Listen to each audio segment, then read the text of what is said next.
Hey there, it's Elite Handyman 911 coming to you from sunny Boston, Sunday afternoon. I got a ping today from an app called taskrabbit. Now this taskrabbit app is really cool. It's just on your phone. People can go on taskrabbit and they can get help for anything from IKEA furniture assembly to unclogging a toilet. I like it because I'm actually one of the contractors on taskrabbit. When I don't have anything scheduled, when I have a few extra hours, I can actually turn on my same day availability. I did get a ping on the taskrabbit. They have a garbage disposal. They put something down it. It started clogging up. They tried to clear it themselves, and in the process, they ended up cracking PVC ptrap. So the pipes are still clogged. The ptrap now leaks, and they don't have a kitchen sink. Anyway, guys, I'm off to do this job and meet a great new customer, and I'm going to take you with me.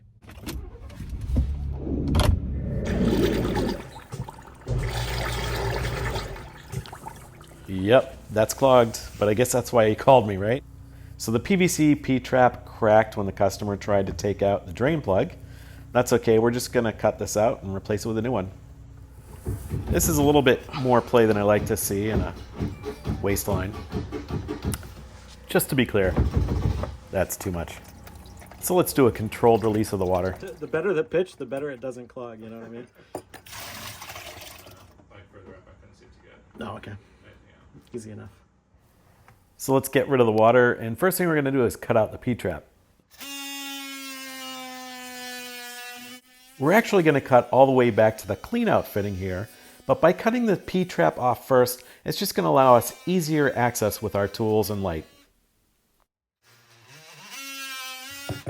No. Oh, wow. Yeah. So this is what it looks like when you put rice down your disposal. Hey, at least you tried, you know?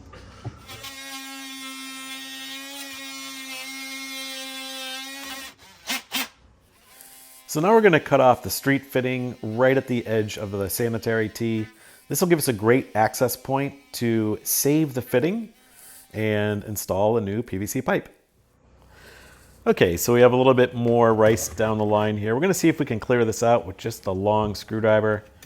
Sometimes you don't need to bring out the power snake. You can just clear the obstruction if it's not too deep in there. This is really packed in there, and it's pretty kind of calcified, so we're scraping it off the bottom of the PVC pipe. It's kind of chunked in there. There was definitely restricted flow for a long time. We got some coffee grounds, rice, and eggshells out of here.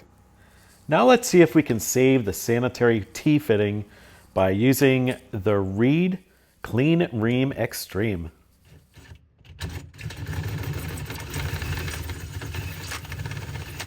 In order to have success with this tool, you really need to go into the fitting completely straight.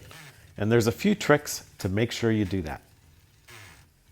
First of all, you want to start off slow. Don't be afraid to pull out the bit and check on your progress often.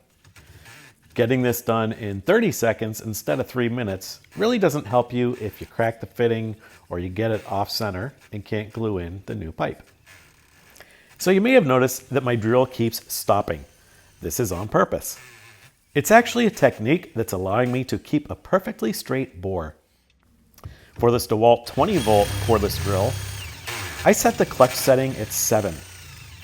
What this does is it stops the drill whenever I go slightly off center. I'll have to adjust my angle to continue drilling a perfectly straight bore. The goal here is to drill out all of the old Schedule 40 PVC pipe and the glue that bonds it into the sanitary tee without actually drilling any of the tee fitting. Looks like we did a pretty good job, so we're going to clean this up with some clear cleaner, get all the grease and oil out. And I'm going to test fit a brand new 1.5 inch Schedule 40 PVC pipe. If you drilled off center, it would be loose, and you'd figure this out now. I'm just going to make a quick mark to verify that we have enough of the pipe in the fitting, and we certainly do. So I'm going to trim that, and we're going to mock up some new fittings with a brand new adjustable P-trap, which I highly recommend over a P-trap with a leaky plug in the bottom. I do like to use the purple primer. That's just a telltale that says I remember to prime all my PVC before assembling it.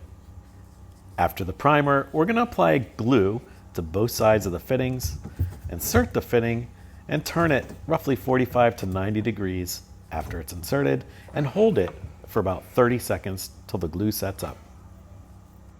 You definitely have a limited amount of time once you apply the glue to get the fitting on into the correct position. So be ready and make sure you hold everything for about 30 seconds once you get it into place. Oh, and hey, at this point, if you're one of those keyboard warriors or an internet tradesman, you know, one of those couch contractors that wants to hassle me about how I was messy with my purple primer, please leave all your negative comments down below. I really do appreciate all activity in our feed. Earlier, I mocked up all our different Schedule 40 parts, so it's time to finish gluing the riser and the trap adapter on. Once we have this done, I'm actually going to separate the adjustable P-trap and connect it up to the downpipe of the disposal. Once we put this compression collar on at the top, it's going to hold this part of the P-trap in place. And we're going to adjust the disposal to fit the P-trap. You can actually turn the disposal in its mount as long as the mount is properly attached to the sink. Get that P-trap to line up, and once you put it together, it should slide together effortlessly, and the compression collar should screw on with minimal effort. There should be no binding. We're just going to hand tighten this, not use any tools. You can use a leather strap wrench at this point if you want to, but you really don't need to. These fittings make a nice seal. And don't worry, you really can't over tighten these collars by hand. I like to use a glove for extra grip and make it as tight as you can. With the water on, I'm looking through the clean out to make sure we have a good flow of water. I'm checking the P-trap to make sure we have no leaks under low pressure. I'm going to put the plug back in the clean out, and we're going to do a full-on stress test. And then if the water starts going down, and then force it. Yeah, I was hoping the disposal was going to do the trick for me. I don't think this is Probably not. go in the jacket. Now a little bit of cleanup and a last check for leaks. So this one did pretty well. It was regular glue, so it wasn't too bad. So hopefully this video has helped you feel confident to tackle this job yourself, or at least let you realize that you need to call me to get it done for you. Hey there, it's me again. So that job actually went better than expected, took less time than I estimated, which always makes for a happy customer. You know, I like to underpromise and overdeliver. That way there's never a misunderstanding or hard feelings when it's time to hand them that bill, right? So I hope you guys enjoyed this video. If you have any questions on the products I used or want to see any follow-up videos or anything related, just check down in the comments and description below. And of course, if you like this content, please give me that thumbs up and subscribe to see more Handyman content like this.